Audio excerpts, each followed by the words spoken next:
Sa January 19, 3:51 AM, madaling araw, meron tayong new moon in Capricorn. Ayan, tingnan niyo naman, ang ganda nung minor grand trine. Very auspicious tong energy na to.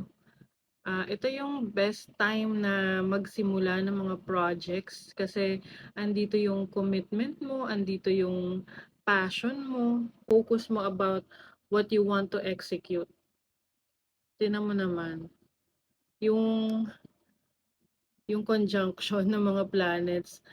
Mars is about your action, execution, your energy with Mercury. So talagang kung ano yung mga iniisip mo, ideas mo, magkakaroon ka ng willpower, no, to make it happen. Sa energy pa ng Capricorn, which is very stable, very practical. Sinusuportahan pa yan ng energy ni Saturn kasi Saturn rules Capricorn. Tapos meron din tong close conjunction rin sa Venus and Pluto, which is about transformation, also pagdating sa mga bagay na gusto mong baguhin at pagandahin sa buhay mo. Ayan.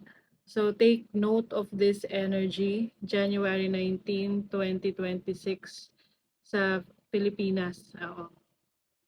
Tapos meron din tong positive aspect sa Uranus in Taurus. So this is about freedom, yung bang pag-explore mo ng mga bagay na gusto mong baguhin sa para sa stability mo. The good things in life. Ayan, may flow, maganda yung flow na kasi itong trine na to, this is about flow, assistance.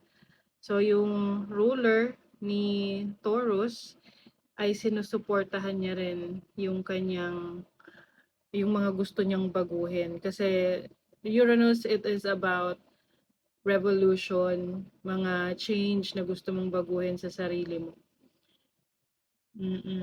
So meron din tong positive aspect sa Saturn and Neptune.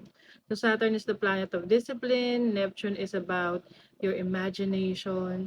So kumbaga ano yan, magtutulong-tulong yan ngayong January 19. So kung meron kang mga gustong uh, simulan, can be a business, project, this is the best time to do it. Kasi nagtutulungan ng mga planets para masimulan mo na to. And syempre, meron ka rin kailangang i-let go rito. Yung mga bagay na no longer serving you para masimulan mo talaga yung gusto mo. Ayan. So, good luck!